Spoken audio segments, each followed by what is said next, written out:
Hello. വളരെ excited ആയിട്ടുള്ളൊരു ദിവസമാണ് കേട്ടോ. ഇന്ന് സ്കൂൾ തുറക്കുന്ന ഫസ്റ്റ് ഡേ ആണ്. ഇന്ന് നൈഷുവിനൊന്ന് കൊണ്ടുപോകണ്ട കേട്ടോ. അതുകൊണ്ട് അതൊരു സമാധാനം. നൈഷുവിന് വ്യാഴാഴ്ചയെ തുടങ്ങണുള്ളൂ.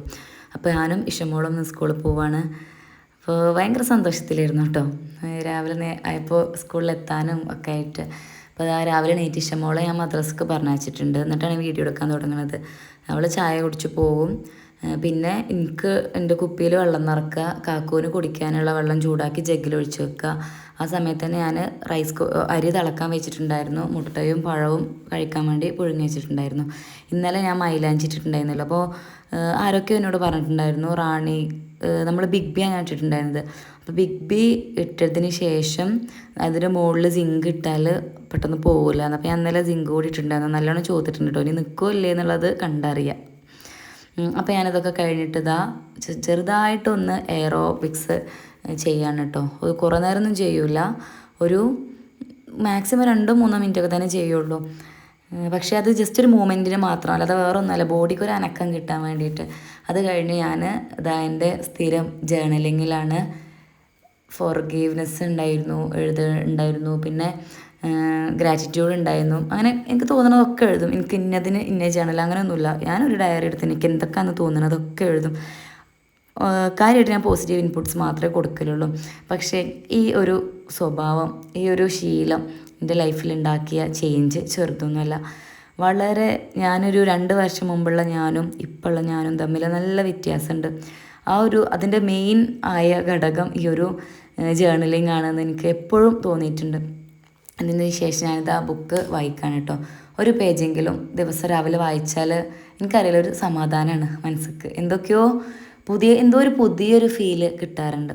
അപ്പോൾ ഞാനെപ്പോഴും കിടക്കുമ്പോഴും അധികം വായിക്കാൻ ശ്രമിക്കാറുണ്ട്.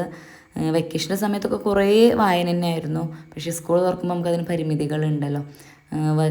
വർക്കിന് പോകുമ്പോൾ നമുക്ക് ഒരുപാട് സമയം അവിടെ ആയി പോവും. പിന്നെ ഇവിടെ വന്നാൽ പിന്നെ പോകാനുള്ള പ്രിപ്പറേഷൻസ് അങ്ങനെ ആയിപ്പോവും. അപ്പോൾ എന്നാലും മാക്സിമം വായിക്കും ഞാൻ. ഇനി ഞാൻ മുട്ടയും പഴവും പുഴുങ്ങി വെച്ചിട്ടുണ്ടായിരുന്നു, അത് കഴിക്കാൻ കേട്ടോ. എന്നിട്ട് ഞാൻ എൻ്റെ ജോലികൾ എന്താണെന്ന് വെച്ചാൽ എടുക്കാൻ അടുക്കളയൊക്കെ കയറുള്ളൂ. ആദ്യമൊക്കെ അല്ലേ ഞാൻ നേരെ തിരിച്ചിരുന്നു.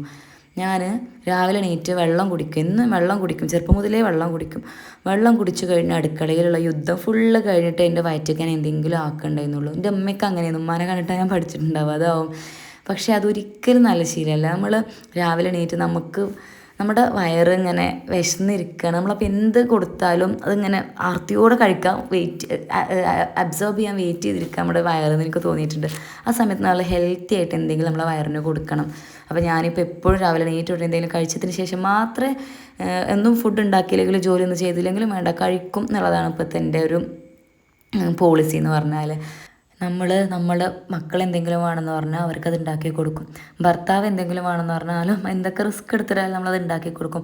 പക്ഷെ നമ്മുടെ ഉള്ളിൽ നിന്ന് നമുക്കതൊന്ന് കഴിക്കണം എന്ന് തോന്നുമ്പോൾ എനിക്ക് വേണ്ടി ഇനി ഉണ്ടാക്കണ്ടേ എന്നുള്ളൊരു മൈൻഡ് സെറ്റിൽ നമ്മളത് ഉണ്ടാക്കാണ്ട് വിടേണ്ട. നമ്മളൊക്കെ മറ്റുള്ളവരുടെ കാര്യങ്ങൾ ചെയ്തു കൊടുക്കാനൊക്കെ നമ്മൾ ഉഷാറാണ്. ഇപ്പോൾ നമ്മുടെ ശരീരത്തിന് വേണ്ടി എന്ത് ചെയ്യുമ്പോഴും നമുക്കൊരു മടിയാണ്. എനിക്ക് ഓർമ്മയുണ്ട്, നമ്മൾ അപ്പം ചുട്ടതൊക്കെ കഴിഞ്ഞാൽ ചിലപ്പോൾ മാവ് ബാക്കിയുണ്ടാവും. ചുട്ടുകൊണ്ടിരിക്കുമ്പോൾ നമുക്ക് തോന്നും ഇത്ര മതിയെന്ന്. പക്ഷേ പിന്നെ നമ്മൾ ലാസ്റ്റ് കഴിക്കാറുമ്പോൾ മാവ് ഉണ്ടാവും, പക്ഷെ അപ്പം ഉണ്ടാവില്ല. അപ്പോൾ എനിക്ക് വേണ്ടി മാത്രം ചുടണ്ടേന്ന് ആലോചിച്ച് അപ്പം ചുടാത്ത ദിവസങ്ങൾ എനിക്ക് ഉണ്ടായിട്ടുണ്ടെന്ന് ഞാൻ അങ്ങനെ ആലോചിക്കാറുണ്ട്. പിന്നെ നമ്മളെ തടി ഉണ്ടെങ്കിലേ ആരും നമ്മുടെ കൂടെ ഉണ്ടാവുള്ളൂ എന്നുള്ളത് കുറേ അനുഭവങ്ങൾ മനസ്സിലാക്കുമ്പോൾ ഇപ്പോൾ ഏറ്റവും കൂടുതൽ പ്രിഫറൻസ് കൊടുക്കുന്നത് എൻ്റെ ഹെൽത്തിനാണ്. അത് ഞാൻ എല്ലാവരോടും പറയലുണ്ട്. അവനവൻ്റെ തടി നോക്കിയിട്ട് ബാക്കി നോക്കുക, അല്ലെങ്കിൽ ആരും ഉണ്ടാവില്ല. അപ്പം നമ്മൾ മറ്റുള്ളവർക്ക് ഇതൊക്കെ ചെയ്ത് കൊടുക്കണമെങ്കിൽ നമുക്ക് ആരോഗ്യം വേണ്ടേ, എന്നാലേ ഇപ്പോൾ ഇതൊക്കെ ചെയ്ത് കൊടുക്കാൻ പറ്റുള്ളൂ. ഒരു പരിധി കഴിഞ്ഞ് നമുക്കൊന്നും സാധിക്കാണ്ടൊക്കെ വരുമ്പോൾ അത് ആരായാലും നമ്മൾ ഭാവിയിൽ അവർക്ക് ബുദ്ധിമുട്ടായിട്ട് മാറും. അവരൊന്നും കുറ്റം പറഞ്ഞിട്ട് കാര്യമില്ല. എല്ലാവർക്കും അവരുടെ ലൈഫായിട്ട് മുന്നോട്ട് പോകണം. അപ്പോൾ നമ്മളൊക്കെ ഒരു തടസ്സമാവാണ്ടിരിക്കാനെങ്കിലും നമ്മുടെ ഹെൽത്ത് നല്ലോണം നോക്കുക എന്നുള്ളതാണ്. അപ്പോൾ ഞാൻ അങ്ങനെയാണ് കേട്ടോ. എൻ്റെ ഫസ്റ്റ് പ്രയോറിറ്റി എൻ്റെ ഹെൽത്ത് തന്നെയാണ്. എൻ്റെ ഫുഡ്, എൻ്റെ കാര്യങ്ങൾ, അതൊക്കെ കഴിഞ്ഞിട്ട് ഞാൻ ബാക്കി എന്തൊക്കെ ഇപ്പോൾ പോകാറുള്ളൂ എന്നുള്ളതാണ് സത്യം. അത് കുറേ ഫിസിക്കൽ ഇഷ്യൂസ് വന്നതിന് ശേഷം കേട്ടോ ഈ ബോധോദയം എനിക്ക് ഉണ്ടായത്. അപ്പോൾ ഞാൻ ഇന്നലെ കടലക്കറി വെക്കാനുള്ള എല്ലാതും ഉള്ളിയും തക്കാളിയൊക്കെ കടലയൊക്കെ ഒരുമിച്ചിട്ട് ഫ്രിഡ്ജിൽ വെച്ചിട്ടുണ്ടായിരുന്നു. രാവിലെ എണീറ്റ് ജസ്റ്റ് അതൊന്ന് കുക്കറിലിട്ട് അതിലോട്ട് മസാലകളൊക്കെ ഇട്ട് അതൊന്ന് വേവിക്കാൻ വെക്കലാണ്. അപ്പത്തിന് ഞാൻ ഇന്നലെ ആട്ടി വെച്ചിട്ടുണ്ടായിരുന്നു. പിന്നെ ചോറ് റൈസ് കുക്കറിൽ ഇറക്കി വെച്ചിട്ടുണ്ട്. ക്യാരറ്റ് ഞാൻ അരിഞ്ഞ് വെച്ചിട്ടുണ്ടായിരുന്നു ഉപ്പേരിക്ക് വേണ്ടിയിട്ട്. പിന്നെ ഇന്നലെ തന്നെ ചക്കക്കുരും മാങ്ങയും കറി, കാക്കുന് ഭയങ്കര ഇഷ്ടമുള്ള കറിയാണ് ചക്കക്കുരും മാങ്ങയും. അപ്പോൾ അതൊക്കെ കറി വെക്കാനുള്ളതൊക്കെ ആക്കി വെച്ചിട്ടുണ്ടായിരുന്നു. പകുതി എല്ലാറ്റിൻ്റെയും പകുതിയോളം പണി ഇന്നലെ തന്നെ ഞാൻ റെഡിയാക്കി വെച്ചിട്ടുണ്ട്. അതുകൊണ്ട് ഇന്ന് രാവിലെ എണീറ്റാൽ എനിക്ക് ഒന്നിനും എൻ്റെ മുടക്കം വന്നിട്ടില്ല. എനിക്കൊരു ഹറിബറിയും ഇല്ല. കൂളായി കാമായി ഞാൻ എഴുതി, ഞാൻ വായിച്ചു, ഞാൻ കുറച്ച് നേരം എൻ്റെ ബോഡി മൂവ്മെൻറ്റ് ചെയ്തു. അതൊക്കെ കഴിഞ്ഞിട്ട് ഫുഡ് കഴിച്ചു. എന്നിട്ട് വന്നാലും എനിക്ക് കൂളായിട്ട് കിച്ചണിൽ ജോലികൾ ചെയ്ത് തീർക്കാൻ പറ്റുന്നത് ഞാൻ തലേന്നൊക്കെ പ്രിപ്പയർ ചെയ്ത് വെക്കുന്നതുകൊണ്ടാണ് കേട്ടോ. അപ്പം ഞാനിതാ തേങ്ങയൊക്കെ ചിരവി വെക്കാറാണ്. അപ്പോൾ മാക്സിമം സമയം അതൊക്കെ വേവണ സമയം കൊണ്ട് തേങ്ങ ആട്ടാനുണ്ടെങ്കിൽ അത് ആട്ടും. പിന്നെ കറി തൂമിക്കാൻ ആ സമയം ആയിട്ടില്ലെങ്കിലും ഉള്ളി അരിഞ്ഞ് വെക്കും. എന്നാൽ തേങ്ങ ഒഴിച്ച് കഴിഞ്ഞ ഉടനെ നമുക്ക് തൂമിക്കാമല്ലോ. അങ്ങനെ എല്ലാതും കുറച്ച് സമയം കിട്ടുമ്പോഴൊക്കെ ഓരോരോന്നും ഇങ്ങനെ പ്ലാൻ ചെയ്ത് വെക്കാറുണ്ട്. കുറേ കാലങ്ങളായിട്ട് നമ്മൾ അങ്ങനെ ചെയ്യണോണ്ട് പിന്നെ പ്ലാനിങ് ഇല്ലെങ്കിലും നമുക്ക് ഇന്ന സമയത്ത് ഇത് ചെയ്യാതെ അങ്ങനെയാണ് ഓട്ടോമാറ്റിക്കായിട്ട് മൈൻഡിലേക്ക് വരും. അപ്പോൾ അതൊക്കെയാണ്. പിന്നെ ഈ വീഡിയോ എടുത്തുകൊണ്ട് അടുക്കളയിൽ ജോലി ചെയ്യൽ നല്ല റിസ്ക്കാണ് കേട്ടോ. ഞാൻ ഈ വ്ളോഗേഴ്സിനെയൊക്കെ സമ്മതിച്ചിരിക്കണു. ഭയങ്കര എത്രങ്ങാനും സമയം ഇന്നൊക്കെ സത്യം പറഞ്ഞാൽ ഇത് കാരണം എനിക്കൊന്ന് ലാസ്റ്റ് എത്തിയപ്പോൾ ഒന്ന് വൈകി കേട്ടോ. എനിക്ക് വീഡിയോ ഒന്നും കംപ്ലീറ്റ് ചെയ്യാൻ പറ്റിയിട്ടില്ല. നമ്മൾ ഇവിടുന്ന് എടുക്കുമ്പോൾ ഈ ഫോണ് മാറ്റി ഇങ്ങോട്ട് വെച്ച് അപ്പുറത്തെ സൈഡ് പോകുമ്പോൾ അങ്ങോട്ട് വെക്കുമ്പോൾ നമ്മൾ അറിയാണ്ട് കുറേ സമയം അതിന് പോകുന്നുണ്ട്. നല്ല പണിയായിട്ട് തോന്നി എനിക്ക് ഈ വീഡിയോ എടുത്തിട്ട് കുക്കിങ്. അതുകൊണ്ട് തന്നെ കുറച്ച് ഞാൻ ഷാർപ്പ് ടൈമിലാണ് സ്കൂളിലെത്തി. ഞാൻ അങ്ങനെയൊന്നും വൈകാറില്ല. എപ്പോഴാണ് സമയം പറഞ്ഞു വെച്ചാൽ ഒരു 10 മിനിറ്റ് മുമ്പ് എത്തിയില്ലെങ്കിൽ എനിക്കൊരു മനസ്സമാധാനം ഉണ്ടാവില്ല. പക്ഷെ ഇന്ന് ഞാൻ കുറച്ച് വൈകി ഈ വീഡിയോ എടുക്കലൊക്കെ കാരണം. പിന്നല്ലേ ഞാൻ കടലക്കറിയിൽ തേങ്ങ അരച്ചപ്പോൾ അതൊക്കെ കടല വേവിച്ചതുകൂടി ഇട്ടിട്ട് അരച്ചിട്ടുണ്ടായിരുന്നു കേട്ടോ. അപ്പോൾ എനിക്ക് നല്ല ടേസ്റ്റ് തോന്നലുണ്ട് കറി. അപ്പോൾ ഞാൻ കടലക്കറി ഇപ്പോൾ ഇങ്ങനെയാണ് ഉണ്ടാക്കാറുള്ളത്. ഞാൻ സ്കൂൾ തുറന്ന ഫസ്റ്റ് ഡേയിലെ മോർണിംഗ് ആണ് എടുക്കാൻ ഉദ്ദേശിച്ചത്. പക്ഷേ പിന്നെ പറഞ്ഞല്ലോ സമയം ഞാൻ വിചാരിച്ചതിലധികം പോയി വീഡിയോ ഒക്കെ എടുക്കണ കാരണം. അപ്പോൾ കുറേ കാര്യങ്ങൾ എനിക്കതിൽ ഇൻക്ലൂഡ് ചെയ്യാൻ പറ്റിയിട്ടില്ല കേട്ടോ. അപ്പോൾ ഞാനിത് വേഗം അപ്പം ചുടലാണ് കേട്ടോ ലാസ്റ്റത്തെ പണി. അത് പിന്നെ ചൂടോടെ എന്നാൽ കഴിക്കാമല്ലോ. അപ്പം ചുട്ട് വേഗം പോയി കുളിച്ച് പിന്നെ അങ്ങനെ ചായ കുടിച്ച് ഡ്രസ്സ് ചെയ്യലാണ് കേട്ടോ. അപ്പോൾ കാക്കുവിന് ഇഷ്ടമാണ് കേട്ടോ. ഞാൻ എപ്പോഴും പറയാറുണ്ട് ഞാൻ വീഡിയോ ഒക്കെ എടുക്കുന്നത് ഇഷ്ടമാണ്. അപ്പോൾ എനിക്ക് കാക്കു എടുത്ത് തരും. ഞാൻ എവിടെ കാക്കു ഫ്രീ ആയിരിക്കുകയാണെങ്കിൽ ആ വീഡിയോ ഒന്ന് എടുത്താട്ട് കാക്കു എന്നൊക്കെ പറഞ്ഞാൽ അവിടെ നിന്നൊക്കെ എടുത്ത് തരും. ഫോട്ടോസ് എടുത്ത് തരുമൊക്കെ ചെയ്യും. ഇൻസ്റ്റാഗ്രാമിൽ ഞാൻ റീലൊക്കെ ഇട്ടില്ലെങ്കിൽ 2 ദിവസമൊക്കെ ഇടാൻ ചില ദിവസം എനിക്ക് മടിയാവും. അപ്പോൾ ഞാൻ ഇട്ടില്ലെങ്കിൽ കാക്കുവിനോട് ചോദിക്കും എന്താ ഈ റീലിടാത്ത് എന്നൊക്കെ ചോദിക്കും. സൈലൻറ്റ് അങ്ങനെ നല്ലോണം സപ്പോർട്ട് ചെയ്യലുണ്ട് കാക്കു.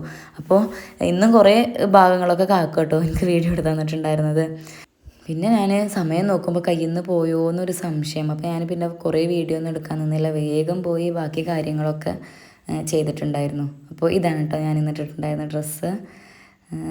അപ്പോൾ ഞാൻ 2-3 ഫോട്ടോ ഒക്കെ എടുത്തിട്ടുണ്ടായിരുന്നു. അതൊക്കെ കാക്കോട്ടോ എടുത്തിരുന്നു ഈ ഫോട്ടോയും ഈ വീഡിയോ ഒക്കെ. പിന്നെ അങ്ങനെ സ്കൂളിൽ പോയി മക്കളെയൊക്കെ കണ്ടു. കുറച്ചൊക്കെ പണികളൊക്കെ ഉണ്ടായിരുന്നു. നല്ല ഹരിബറി ആയിരുന്നു. ഫസ്റ്റ് ഡേ ആകുമ്പോൾ അങ്ങനെ തന്നെ ആവുമല്ലോ. പിന്നെ ഞങ്ങളിതാ വന്നപ്പോൾ ജെസ്സിയും താത്തയൊക്കെ എത്തിയിട്ടുണ്ട് കേട്ടോ. ഞാൻ സ്കൂളിൽ നിന്ന് കുറച്ചായപ്പോഴത്തേനും അവരും വന്നിട്ടുണ്ട്. സമക്കുട്ടിയൊക്കെ എത്തിയിട്ടുണ്ട്. അപ്പോൾ ഇന്ന് ഷെയറാക്കുൻ്റെ ബർത്ത്ഡേ ആണ്. അപ്പോൾ ഞങ്ങളെന്നാൽ വൈകുന്നേരം അങ്ങോട്ട് പോകാമെന്ന് പറഞ്ഞിട്ട് സെലിഡോർക്ക് പോവാണ് കേട്ടോ. എന്തെങ്കിലും കാരണം പറഞ്ഞ് ആരെന്നെങ്കിലും ട്രീറ്റ് വാങ്ങാൻ പറ്റുമോ എന്ന് ആലോചിച്ച് നടക്കലാണ് ഞങ്ങൾ ഓരോരുത്തരുടെയും പണി. അപ്പോൾ എന്ത് ചാൻസ് കിട്ടിയാലും നമ്മൾ അവിടെ കയറി ചാമ്പാലുണ്ട്. അപ്പോൾ നമ്മൾ ഇന്ന് വൈകുന്നേരം നമ്മൾ അവിടെയാണ് കേട്ടോ കൂടിയിട്ടുണ്ടായിരുന്നത്. അപ്പോൾ ഷെയറാക്ക് എല്ലാവരും ഉണ്ടായിരുന്നു അവിടെ ഞങ്ങൾ ചെന്നപ്പോൾ. അവിടെ ഇപ്പോൾ ഷെയറാക്ക് ഇവർ പുതിയ മൈക്ക് സെറ്റും സ്പീക്കറൊക്കെ വാങ്ങിക്കണം. അപ്പോൾ ചെന്നപ്പോൾ കുട്ടികളൊക്കെ അതിൻ്റെ പൊലിവില്ല കേട്ടോ. ഭയങ്കര കളിയും പാട്ട് പാടലും ഒക്കെ ആയിരുന്നു. ആ പാട്ട് ഞാനിതിൽ കൊടുക്കണില്ല. ഞാനത് വോയിസ് കുറച്ചിട്ടുണ്ട്. കാരണം അത് ക്ലിയർ ആവണില്ല. കുട്ടികൾ പാടുന്നത് മാത്രമല്ലായിരുന്നു, വേറെ എന്തൊക്കെയോ ബാക്ക്ഗ്രൗണ്ട് സൗണ്ടുകൾ ഉള്ളതുകൊണ്ട് ഒരു വൃത്തിയില്ല. അപ്പോൾ ഞാനത് കൊടുത്തിട്ടില്ല. ഇൻഷാ അല്ലാഹ് ഞാൻ അവരുടെ പാട്ട് വേറൊരു വീഡിയോയിൽ ഇടും. ഓക്കെ. പിന്നെ നമ്മൾ ഫുഡൊക്കെ കഴിച്ചു. സമക്കുട്ടിക്ക് അധികം നമുക്കൊരു പരിചയക്കുറവുള്ള കാരണം കുറച്ചൊരു വാശി ഉണ്ടായിരുന്നു കേട്ടോ. ഇവിടെ വന്നത് മുതലേ ആൾ കുറച്ച് കരച്ചിലായിരുന്നു. പിന്നെ അവിടെ പോയിട്ടും പിന്നെ ഒരു റൂമിൽ തന്നെ നമ്മൾ AC ഇട്ട് അങ്ങനെ ഇരുന്നു അവളുടെ കംഫർട്ട് നോക്കിയിട്ട്. പിന്നെ അവർ ഫുഡൊക്കെ ഓർഡർ ചെയ്തിട്ടുണ്ടായിരുന്നു. മന്തിയും അൽഫാമും അങ്ങനെ എന്തൊക്കെയോ കുറേ ഫുഡൊക്കെ നമ്മൾ കഴിച്ചു. കുറച്ച് നേരമൊക്കെ ഇരുന്ന് സംസാരിച്ചു. അവിടെ പോയ മക്കൾ കണ്ട വണ്ടി, പാട്ട്, ഡാൻസ് അങ്ങനെയൊക്കെ ആയിട്ട് അവരങ്ങനെ വൈബാക്കും കേട്ടോ. അവരുടെ കളി കണ്ടിരിക്കാനും നമുക്കും നല്ല രസമല്ലേ. അപ്പോൾ നമ്മുടെ ഇന്നത്തെ ദിവസം അൽഹംദുലില്ലാഹ് നല്ല രീതിയിൽ കഴിഞ്ഞിട്ടുണ്ട്.